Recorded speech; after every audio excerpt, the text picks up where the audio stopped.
السلام علیکم ورحمۃ اللہ وبرکاتہ۔ امید ہے آپ سب صحت اور ایمان کی بہتر حالتوں میں ہوں گی۔ اللہ آپ کو ہمیشہ بہتر حالوں میں رکھے۔ بسم اللہ الرحمن الرحیم۔ تو آج میں بات کروں گی ماہ رجب کی بدعات اور خرافات کے بارے میں، جو کہ بہت عام ہو چکی ہیں آج کل۔ رجب کے مہینے میں طرح طرح کی بدعات اور خرافات کی جاتی ہیں۔ آپ حضرات سے گزارش ہے کہ خود بھی ان بدعات سے دور رہیں اور اپنے معاشرے کو بھی ان خرافات سے نجات دینے کی پوری کوشش کریں۔ نبی کریم صلی اللہ علیہ وآلہ وسلم کا فرمان ہے، دین میں ہر نیا کام بدعت ہے اور ہر بدعت گمراہی ہے اور ہر گمراہی کا ٹھکانہ جہنم ہے۔ ٹھیک ہے نا؟ اللہ ہم سب کو اس سے بچائے۔ اچھا جی، تو رجب کی جو مشہور کچھ بدعات ہیں ان کے بارے میں ذکر کروں گی۔ ٹھیک ہے؟ رجب کے مہینے میں کثرت سے عمرہ کرنا، ٹھیک ہے، لوگ جو ہے افضل سمجھتے ہیں اور باقی مہینوں میں عمرہ نہیں کرتے۔ وہ کہتے ہیں کہ ہم رجب کے مہینے میں عمرہ کریں گے انشاءاللہ۔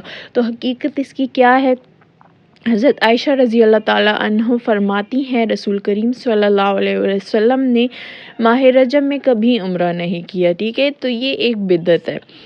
نمبر 2 کون سی بدعت ہے؟ ماہ رجب میں بالخصوص روزے رکھنا، کہ یہ بہت ثواب ہے اس مہینے میں روزے رکھنا۔ تو وہ جو ہے رمضان کے علاوہ اس مہینے میں بھی روزے رکھتے ہیں۔ اس کی حقیقت کیا ہے؟ اس مہینے کے روزوں سے متعلق تمام روایات ضعیف و موضوع ہیں، جو کہ پرانی ہو چکی ہیں۔ ٹھیک ہے نا؟ یہ روایات جو ہے اس کی پرانی تھی۔ نمبر 3 کون سی ہے؟ 27ویں رات کو قیام کرنا، نماز شب معراج پڑھنا، محفلیں منعقد کرنا اور واقعہ معراج کا تذکرہ کرنا کہ یہ اسراء و معراج کی رات ہے۔ ٹھیک ہے نا؟ اس کا جو ہے لوگ اس رات کو اسپیشل عبادتیں کرتے ہیں، روزے رکھتے ہیں اور محفلیں طرح طرح کی رکھی جاتی ہیں کہ یہ مبارک رات ہے۔ تو اس کی حقیقت کیا ہے؟ واقعہ معراج کس رات، کس ماہ، بلکہ کس سال پیش آیا؟ اس میں مورخین کا بہت اختلاف ہے، یعنی یہ کنفرم نہیں ہے کہ کس ڈیٹ کو ہوا تھا۔ ٹھیک ہے؟ اس لیے واقعہ معراج کے لیے 27ویں رجب ہی کو متعین کرنا بہر صورت درست نہیں ہے۔ بالفرض اگر مان بھی لیا جائے کہ یہی وہ رات ہے، تو اس رات میں خصوصی عبادت اور محفلیں جمانے کی کوئی دلیل نہیں ہے۔ رسول کریم صلی اللہ علیہ وسلم، صحابہ کرام، تابعین و ائمہ کرام نے کوئی ایسا کام نہیں کیا۔ نمبر 4 بدعت اب کون سی ہے؟ پہلی رجب کو ہزاری نماز پڑھنا، یہ بھی کوئی نفل سی ہوتی ہے، نماز کی قسم ہوتی ہے، یہ لوگ اسپیشلی پڑھتے ہیں۔ ٹھیک ہے؟ اس مہینے میں اس تاریخ کو، مطلب پہلی رجب کو، جبکہ اس کی کوئی حقیقت نہیں ہے، یہ شریعت میں بالکل بھی اس کی کوئی دلیل نہیں ہے۔ 5ویں بدعت کون سی ہے؟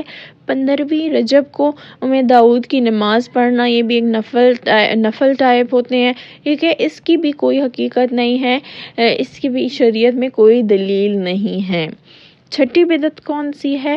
رجب کے جمعے کی پہلی رات 12ویں نماز پڑھنا، نفل ہوتے ہیں یہ بھی۔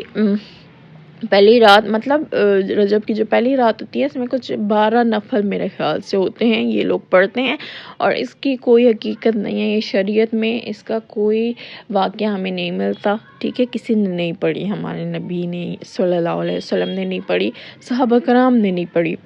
7ویں بدعت ہے صلاۃ الرغائب پڑھنا، حقیقت میں اس کی شریعت میں روایتیں جو ہیں کوئی موجود نہیں ہیں۔ 8ویں بدعت معجن رجب، یعنی بعض لوگوں کا ماہ رجب کی 22 تاریخ کو امام جعفر صادق کی نیاز کے طور پر کھیر پکانا، لوگ پکاتے ہیں، نیاز وغیرہ دیتے ہیں 22ویں رجب کو۔ تو اس کی حقیقت کیا ہے؟ اس عمل کے لیے شریعت میں کوئی دلیل پیش نہیں ہوئی ہے۔ 9ویں بدعت کیا ہے؟ 22 رجب کو کونڈے بھرنا، حقیقت یہ بدعت 1906 میں ریاست رامپور میں امیر مینائی لکھنوی کے خاندان میں پیدا ہوئی اور اس کی اصل حقیقت یہ ہے، اس دن صحابی رسول حضرت امیر معاویہ فوت ہوئے تھے، جس پر صحابہ کے دشمن شیعہ خوشی مناتے ہیں۔ 10ویں بدعت کون سی ہے؟ مردوں کی طرف سے صدقات و خیرات کرنا۔ ٹھیک ہے؟ اس رجب میں لوگ کرتے ہیں جو فوت ہو چکے ہوتے ہیں، لیکن اس کی بھی کوئی دلیل ہمیں شریعت میں نہیں ملتی۔ اب 11ویں بدعت کون سی ہے؟ بالخصوص اس ماہ قبروں کی زیارت کرنا، خاص کر نبی صلی اللہ علیہ وآلہ وسلم کی قبر کی زیارت کرنا، درباروں وغیرہ میں لوگوں کا جانا، ٹھیک ہے نا، تو اس کی بھی کوئی حقیقت ہمیں شریعت میں نہیں ملتی۔ 12ویں بدعت مخصوص دعائیں پڑھنا، مطلب رجب کی جو ہے دعائیں پڑھتے ہیں خاص اسی مہینے میں، جو کہ اور مہینوں میں نہیں پڑھتے۔ اس کی حقیقت کیا ہے؟ اس کی بھی کوئی دلیل ہمیں شریعت میں نہیں ملتی۔ اللہ تعالی ہمیں ہر بدعت اور خرافات سے محفوظ رکھے اور سنت کا صحیح طریقہ ہمیں اپنانے کی توفیق دے۔ آمین ثم آمین۔ اپنا خیال رکھیے گا اور مجھے دعاؤں میں ضرور یاد رکھیے گا۔ اللہ حافظ۔